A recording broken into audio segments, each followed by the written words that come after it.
Our intention from the outset, we believe this is really something important for the wind industry, is that it not be an industry where things are imported. This is something that really deserves to be homegrown, and bringing back some of the lost industries from previous years. And we've seen that in the U.S. in areas that we've gone into, and I believe it can really happen here. The drivetrain is one where we're now moving ahead with David Brown Gears. We're looking at tower supply, and we've had some preliminary discussions with TAG.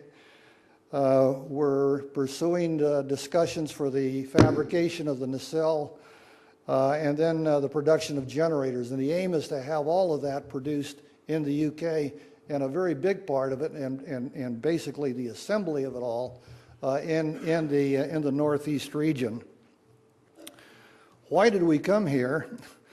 I think it really started probably back in the early 90s.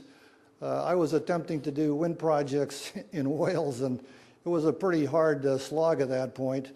But we then saw the very early adoption of CO2 reduction that really set kind of a global standard, with the UK aiming for an 80% reduction. And that, in my mind, was that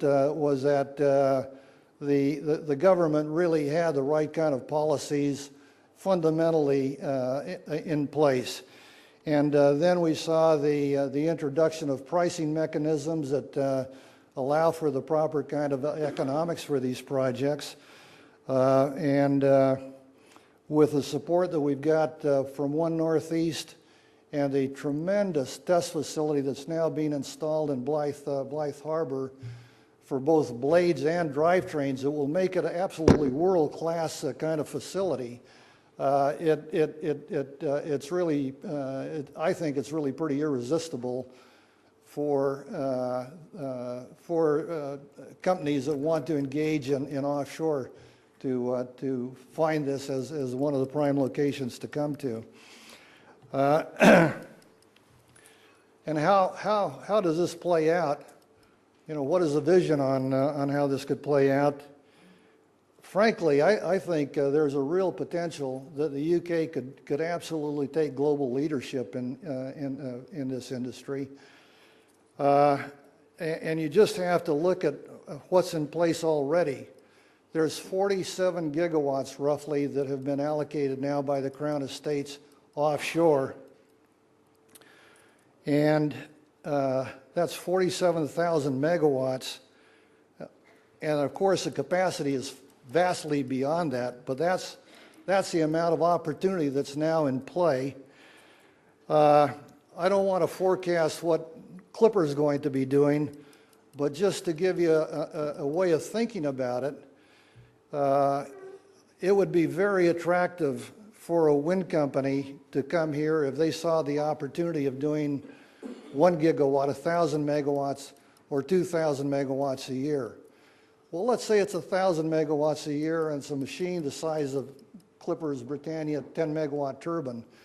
That means 100 turbines a year. 100 turbines means 2 turbines a week. 2 turbines a week means 2 65-ton drivetrains and generators.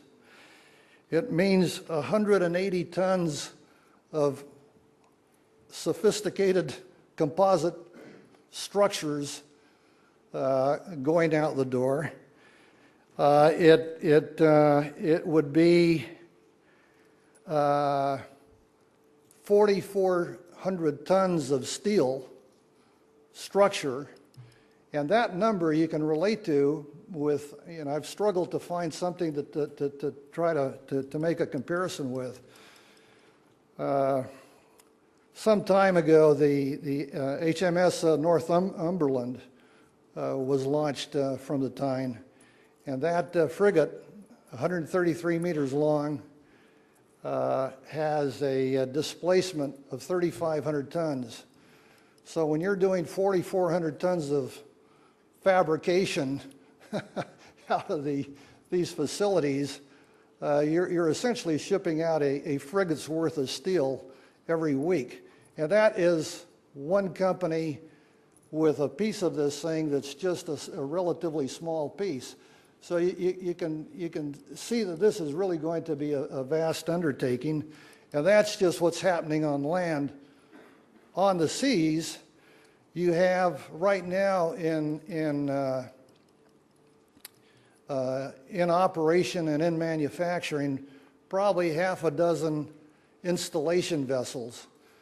These are capable of taking 4 to 6 of these turbines, towers, nacelles, blades, going out, installing them every 2 or 3, 4 or 5 days, depending on weather conditions. And they're jack-up vessels, 300 feet long, 6 legs, purpose-built, and that's just the beginning. So the expansion of that fleet's going to be quite significant. And then the follow-on are the operation and maintenance vessels. And that's something that'll just play on out for decades as these turbines are maintained.